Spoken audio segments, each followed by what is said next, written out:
Welcome to my channel. Please subscribe Nurtas Tutorials 9. সুপ্রিয় শিক্ষার্থীবৃন্দ, চ্যানেলে আসার জন্য ধন্যবাদ। আজকে তোমাদের ষষ্ঠ শ্রেণীর ব্যবহারিক জ্যামিতি অর্থাৎ সপ্তম অধ্যায়ের রেখা, রশ্মি, রেখাংশ, বৃত্তচাপ, অধিচাপ এগুলো নিয়ে বিস্তারিত আলোচনা করব এবং সম্পাদ্য 3 অর্থাৎ একটি রেখাংশকে সমদ্বিখণ্ডিত করে দেখাবো এবং কেন সি ও ডি বিন্দুতে বৃত্তচাপ দ্বয় ছেদ করে তাও ব্যাখ্যা করব। চলো তাহলে শুরু করি। রশ্মি, এটা হচ্ছে একটা রশ্মি, একদিকে চলে, আর একটি মাত্র দিক আছে। এটা হচ্ছে রেখা বা লাইন, দুই দিকে রশ্মি অর্থাৎ দুই দিকে চলে। এই যে রেখা, দুই দিক, এটা একটা দিক, এটা একটা দিক, রেখা দুই দিকে চলে। এটা হচ্ছে রেখা অংশ, রেখা থেকে কেটে নেওয়া অংশ, এ বি লাইন সেগমেন্ট। এটা হচ্ছে বৃত্তচাপ। বৃত্তচাপ হলো একটি বৃত্তের পরিধির যে কোনো একটি অংশ, অর্থাৎ একটি সম্পূর্ণ বৃত্তের গোলকের যে কোনো খণ্ডিত অংশকেই বৃত্তচাপ বলে। এটা বৃত্তচাপ। আর এটা হচ্ছে রেডিয়ালস, ব্যাসার্ধ। বৃত্তের কেন্দ্র থেকে পরিধি পর্যন্ত দূরত্বকে ব্যাসার্ধ বলে। উদাহরণস্বরূপ, একটি চুড়ি ভেঙে গেলে এর প্রতিটি খণ্ডিত অংশ এক একটি বৃত্তচাপ। বৃত্তচাপের প্রকারভেদ। বৃত্তচাপকে সাধারণত 3 ভাগে ভাগ করা যায়। উপচাপ, মাইনর আর্ক। অর্ধবৃত্তের চেয়ে ছোট চাপকে উপচাপ বলা হয়। মাইনর আর্ক এটা অর্ধবৃত্তের চেয়ে ছোট, অর্ধবৃত্ত হচ্ছে এটা থেকে অর্ধেক, বা এগুলো সব মাইনর আর্ক, প্রত্যেকটা একটা মাইনর আর্ক। এটি বৃত্তের কেন্দ্রে 180 ডিগ্রির চেয়ে কম কোণ তৈরি করে, মাইনর আর্ক। অধিচাপ, মেজর আর্ক। অর্ধবৃত্তের চেয়ে বড় চাপকে অধিচাপ বলা হয়। এটি বৃত্তের কেন্দ্রে 180 ডিগ্রির চেয়ে বেশি কোণ তৈরি করে, এটা মেজর আর্ক। এখান থেকে এ পর্যন্ত হচ্ছে 180 ডিগ্রি, আর এখান থেকে এ পর্যন্ত আসলে হয়ে যাবে এই যে এটা, এখান থেকে এ পর্যন্ত আসলেই মেজর আর্ক হয়ে যাবে, বা এটাও মেজর আর্ক এ পর্যন্ত। অর্ধবৃত্ত, সেমি সার্কেল। বৃত্তের ব্যাসের 2 প্রান্ত বিন্দু দ্বারা বিভক্ত বৃত্তের প্রতিটি সমান অংশকে অর্ধবৃত্ত বলা হয়। এই যে অর্ধবৃত্ত, এই একটা অর্ধবৃত্ত আর এই একটা অর্ধবৃত্ত, দুইটা অর্ধবৃত্ত, বা এইভাবে এটাকে ব্যাস ধরলে এটা একটা অর্ধবৃত্ত, আবার এটা একটা অর্ধবৃত্ত, আবার এটাকে ব্যাস ধরলে এটা একটা অর্ধবৃত্ত, আবার এটা একটা অর্ধবৃত্ত। এটি বৃত্তের কেন্দ্রে ঠিক 180 ডিগ্রি কোণ তৈরি করে। এই যে অর্ধবৃত্ত 180 ডিগ্রি কোণ তৈরি করে, এই পর্যন্ত 180 ডিগ্রি। এটুকু কিন্তু 90 ডিগ্রি, এটুকু 90 ডিগ্রি, আর এখান থেকে এই পর্যন্ত হচ্ছে 180 ডিগ্রি। একটা বৃত্তে দুইটা 180 ডিগ্রি কোণ আছে, অর্থাৎ মোট 1, 2, 3, 4 এই 4 সমকোণ। এই 4 সমকোণের পরিমাণ 360 ডিগ্রি। জ্যামিতিতে রেখা, রশ্মি ও রেখাংশ 3টি ভিন্ন ধারণা। এদের সংজ্ঞা ও মূল পার্থক্য নিয়ে আলোচনা করব। রেখা, লাইন। বিন্দুর চলার পথকে রেখা বলা হয়। জ্যামিতির ভাষায় রেখা হলো অসীম দৈর্ঘ্যের একটি সোজা পথ যার কোনো প্রান্তবিন্দু নেই। চিত্রে আগে দেখিয়েছি। এর কেবল দৈর্ঘ্য আছে কিন্তু প্রস্থ বা বেধ নেই, অর্থাৎ বিন্দুর চলার পথকে রেখা বলে, উভয় দিকে চলার পথকে রেখা বলে। যেহেতু এর কোনো শেষ নেই, তাই এটিকে উভয় দিকে ইচ্ছে মতো বাড়ানো যায়। বৈশিষ্ট্য, এর কোনো প্রান্ত বিন্দু নেই, এর কোনো নির্দিষ্ট দৈর্ঘ্য নেই, এটি অসীম। এটি উভয় দিকে অসীম পর্যন্ত বিস্তৃত হতে পারে। রশ্মি, রে।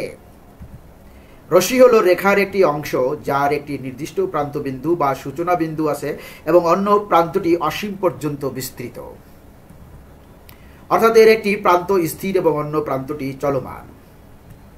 বৈশিষ্ট্য, এর একটি মাত্র প্রান্তবিন্দু আছে, এর কোনো নির্দিষ্ট দৈর্ঘ্য নেই, এটি শুধু একদিকে অসীম পর্যন্ত বিস্তৃত হতে পারে। উদাহরণ হিসেবে টর্চ লাইটের আলোকে ধরা যেতে পারে, যা একটি নির্দিষ্ট উৎস থেকে শুরু হয়ে অসীম দিকে ছড়িয়ে পড়ে। রেখাংশ, লাইন সেগমেন্ট। রেখাংশ হলো একটি রেখার অংশ যার দুটি নির্দিষ্ট প্রান্তবিন্দু থাকে। অর্থাৎ রেখার একটি সীমাবদ্ধ অংশই হলো রেখাংশ। বৈশিষ্ট্য: রেখাংশ এর দুটি প্রান্ত বিন্দু আছে। রেখাংশ এর একটি নির্দিষ্ট এবং পরিমাপযোগ্য দৈর্ঘ্য আছে। রেখাংশ এর কোনো দিকেই বাড়ানো যায় না। মূল পার্থক্য এক নজরে: বিষয়ের রেখা লাইন রশ্মি, তারপর রেখাংশ লাইন সেগমেন্ট। প্রান্তবিন্দু: রেখার নেই, রশ্মির একটি, রেখাংশের দুইটি। দৈর্ঘ্য: রেখা অসীম অনির্দিষ্ট, রশ্মি অসীম অনির্দিষ্ট, রেখাংশ সসীম নির্দিষ্ট। প্রসারণ: রেখা উভয় দিকে বাড়ানো যায়, রশ্মি একদিকে বাড়ানো যায়, রেখাংশ কোনো দিকে বাড়ানো যায় না। সম্পাদ্য: একটি নির্দিষ্ট রেখাংশকে সমদ্বিখণ্ডিত করতে হবে। মনে করি এবি একটি নির্দিষ্ট রেখাংশ, একে সমদ্বিখণ্ডিত করতে হবে। নিচের ধাপগুলো অনুসরণ করো। এবি রেখাংশ আঁকি। এবি রেখাংশ একে কেন্দ্র করে এবি এর অর্ধেকের বেশি ব্যাসার্ধ নিয়ে এবি এর দুই পাশে দুইটি বৃত্তচাপ আঁকি। একে কেন্দ্র করে একটি বৃত্তচাপ আঁকি, আবার বিকে কেন্দ্র করে একই ব্যাসার্ধ নিয়ে, অর্থাৎ এবি এর অর্ধেকের চেয়ে বেশি ব্যাসার্ধ নিয়ে আরেকটি বৃত্তচাপ আঁকি। বিকে কেন্দ্র করে একই ব্যাসার্ধ নিয়ে এবি এর উভয় পাশে দুইটি বৃত্তচাপ আঁকি। বৃত্তচাপগুলো পরস্পরকে সি ও ডি বিন্দুতে ছেদ করছে। এই যে একে কেন্দ্র করে বিকে কেন্দ্র করে, একে কেন্দ্র করে বিকে কেন্দ্র করে, সি ও ডিতে স্পর্শ করলো, সিওডি যোগ করি, সিওডি রেখা এ বিকে ও বিন্দুতে সমদ্বিখণ্ডিত করলো। সিওডি যোগ করি, সিডি রেখাংশ এবি রেখাংশকে ও বিন্দুতে ছেদ করে এবি রেখাংশ ও বিন্দুতে সমদ্বিখণ্ডিত হয়েছে। এবি রেখাংশ আঁকি। একে কেন্দ্র করে এবি এর অর্ধেকের বেশি ব্যাসার্ধ নিয়ে এবি এর দুই পাশে দুইটি বৃত্তচাপ আঁকি। বিকে কেন্দ্র করে একই ব্যাসার্ধ নিয়ে এবি এর উভয় পাশে দুইটি বৃত্তচাপ আঁকি। বৃত্তচাপগুলো পরস্পরকে সিওডি বিন্দুতে ছেদ করেছে। সিওডি যোগ করি, সিডি রেখাংশ এবি রেখাংশকে ও বিন্দুতে ছেদ করে এবি রেখাংশ ও বিন্দুতে সমদ্বিখণ্ডিত হয়েছে। কেন সিওডি বিন্দুতে বৃত্তচাপ দুটি ছেদ করে তার ব্যাখ্যা নিচে দেওয়া হলো।